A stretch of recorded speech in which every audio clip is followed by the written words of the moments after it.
All right, we are back with another pick'em video. It is Tuesday, December 23rd in the NBA. We have a 14-game slate, about as big as you can get. I got a lot of plays that I'm liking this one, and that's what I'm gonna walk you guys through today. So if that sounds cool, go ahead and leave the video a like, comment something down below. It does tell YouTube to push this video out whenever you guys do that, so I appreciate that. And subscribe if you are new. Let's hop into the plays for today, but first, recap of yesterday's video picks like always. And it was a negative day, 1.2 units in the red, but bounce back spot here today. Let's quickly run over what happened yesterday. And again, I don't really mind the plays. I think they absolutely could have gone our way. But Saddiq Bey was a win. He ends with 19 points in that game. No sweat, had 10 points at halftime, tracked the entire game. Nice call there. Jared Allen ends up with 10 points and assists at halftime. He ends the game with 14, and he only played 20 minutes in that game due to foul trouble. Came out with about 9 minutes left in the third quarter with that fourth foul and sat a lot of time in that one. The Cavs do come away with the win. Garland was the big play today. He played really well. I don't think Donovan Mitchell got to his points line.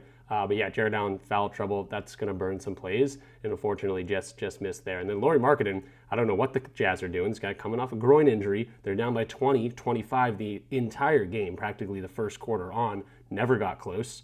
He plays the game high, 36 minutes in this game, 27 points, just creeps over with 27 with like a putback layup or something right before he gets pulled out of the game with about 2 minutes left. But yeah, I thought this one was going to be an easy one.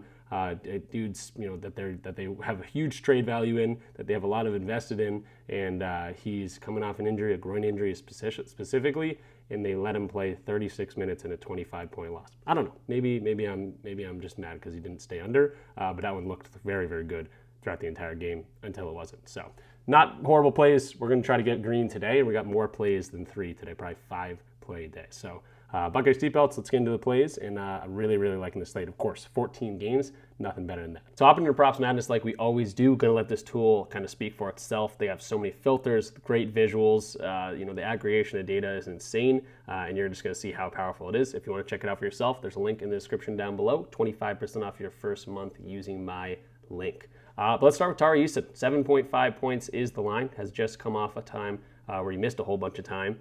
November, it just came back, played December, only played 16 minutes in that game, but he was a flamethrower. Shot 3 of 3 from 3, made 6 of 8 field goal percentage. I don't think we can expect that today, but I do think we can expect a decent scoring outburst from this guy. He's been a stud all throughout the year. Now, again, I don't think we're going to see a ton of time from him coming back from oblique injury, then like a leg injury or something like that. I'm almost kind of glad it wasn't the same injury that he just kept him out for a month. Kind of tell with two things during that absence. But I think Tari Eason should get at least 16 minutes today. And you can see the games he's missed, the only games he's missed in this entire season. This game late, he already played 11 minutes, shot 1 of 6, 17%. Just came up short against the Bucks in a 19-minute performance. I think that's somewhere we could see him around today in a 16 to 20 minutes is probably what we're looking for. But he's a flamethrower off the bench. And you look at this Clippers defense that ranks 26th in terms of the league defensive rating. They're not a good defense, and he's coming off the bench. Tari Eason not a guy that's going to start in this one. So he's going to be matched up with who? Nicholas Batum, Bogdanovich. He's not going to see a lot of great defenders in the spot coming off the bench. And he comes in to score the basketball. He shoots about 9 times per game in only about 22 minutes. I don't think we're going to see a 25, 26, 30-minute performance from a guy like Tari Eason today, but he's used to that. He gets around 22 minutes per game. That's about the average. And unless I'm missing something and he goes out there and plays 5 minutes today or ends up not playing at all, I think we should see 16 plus, and I think that's plenty of time to do this against this Clippers team. You can see similar players that play like a guy like Tari Eason, guys that typically come off the bench, but even guys that are starting, playing well in this role. Just weak defense to this power forward position, and even positionally, you can just go 60%. But guys that play like him, Jalen Wells, Dylan Brooks, Grayson Allen, guys that score the ball like him, spot up transition, they've been very, very successful against this team. So Tari Eason, again, big absence, but huge performance in his first game back in limited minutes. I could kind of expect something like that today against a Clippers defense that I don't think will have an answer for a guy that is meant to come in and score the basketball when he's on the court. So Tari Eason hopefully shoots about 8 times and can put the ball in the basket. We just need 8 points today from our guy. Moving to play number 2, it's going to be a play that I don't typically go to, and it's actually going to be a team spread pick on the Detroit Pistons. -8.5 at -108, so to cover, to win by 9+ points against the Kings. And this is going to be for someone that goes to a lot of spread picks or goes to a lot of money lines. This is a spot that the Pistons are on a back-to-back, and the Pistons are away. Two things that you probably don't want to see if you're backing a very heavy favorite here. So why am I going to the Pistons? Well, I think this is kind of a chip on the shoulder type of play. First of all, the Kings are bad, horrible defensively, horrible offensively. They're ranked 24th offensively, 28th defensively in this league, and they just don't have a lot of good players. But the Pistons, obviously number one team in the East right now, very, very good on the road as well, 10-4 record on the road. But I think the Kings are just going to get the bad hand here because of the Pistons game yesterday against the Portland Trailblazers. We got Cade Cunningham only playing 26 minutes in that game. He fouled out. I think he's going to be a little pissed off. I think the whole team in general is going to be a little bit pissed off because they relinquished a big lead to the Portland Trailblazers. They actually lost the lead in the fourth quarter of that game after leading the entire way. I don't think coach is going to like that. They played like crap down the stretch. Now they did go out and win that game ultimately by 8 points, but they were in control of this thing. You don't relinquish these big leads if you're one of the best teams in the East with high aspirations, which the Pistons are this year. They're a younger team. They're the number one seed in the East. You don't want to see that, and the coach, I'm sure, is going to be pretty upset here. So I don't think they mess around. I think they go out there and kind of belt to ass the Kings tonight, and they are on the back-to-back. They are away. It's not a great spot for going to a certain spread play or a money line play in those situations typically, but not a lot of starters played a whole bunch of time because of that lead. Duren, only 24 minutes. Sir Thompson, only 28 minutes. Cade Cunningham, 26 minutes, fouled out. So I don't think this is going to be a spot that the minutes are going to be too much of a problem. I think they go out there and handle business pretty early against the Kings. So spread pick, not my bread and butter, but we'll see what happens tonight, and I'm really liking this spot for the Pistons. And I was actually looking at the alternate spreads because I wanted to see if I could get any better value, and it looks like you can get minus 9.5, so the Pistons win by 10 plus for plus 115 on BetMGM right now. That is going to be actually the official video pick. So if you want to be a little bit conservative, minus 8.5 or minus 108 is a good play, but the official play will be the minus 9.5 at plus 115 on BetMGM. Third play of the video going to be Deni Avdija. I like this guy. He's on my fantasy team, but I'm going to fade his 7.5 assists, minus 118 on BetMGM right now. Now, if you don't like to fade his assists at 7.5, I go to look at his points because the Magic play defense in a peculiar way. They straight up play one-on-one defense, which means a lot of isolation players, the guys that can go one-on-one with players, are able to score a decent amount. But at the same time, they stay one-on-one with their guys, so spot-up opportunities are limited.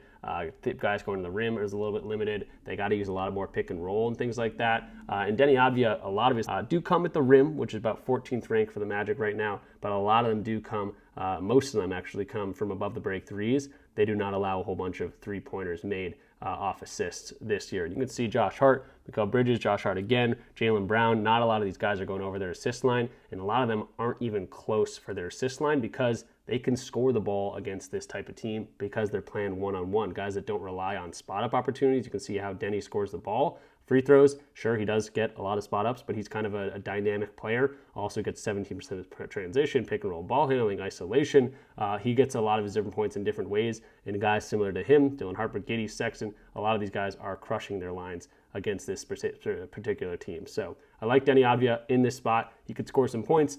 I don't like him in terms of getting some assists because of their defensive to that above the break three, their defense to spot out, their defense to catch and shoot. They're ranked number 2. That's a lot of the opportunities for Deni to get the assists. And he's been diamond. He's been having a little bit more ball in his hands without Drew Holiday. 47% of the games he's going over this. Some of these games right at this.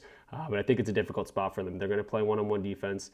He can probably be able to score against a lot of these guys in the ways he does, but the catch and shoot, the spot up opportunities where he's getting a lot of his assists is going to be a little bit more hard to come by. So Deni, I like you, but under 7.5 assists, minus 118 on BetMGM right now. And after everything I just said, I love to see that. I didn't even notice they had already played this year early on in November. He had 5 assists in that game, only 10 potentials, and scored the ball well. So good to see that. Without me even seeing the game earlier in the season, that's kind of exactly how it went. He went over his points line and under his assist line. So that bodes well for the play overall, I think. But Deni, again, still liking the under assist, but if you want to go to the over in points, I don't mind that either. Just make sure you're getting the best price. Jumping to play number 4, it's going to be a little bit of a ladder here with Kobe White, another guy on my fantasy team. So maybe I'm favoring some guys that I'm really locked in on this year. But I think he's going to get some assists. It's a minus 145 on BetMGM right now, over 3.5 assists. And he's playing the Hawks. This is a good assist matchup. They rank 23rd in terms of assists allowed.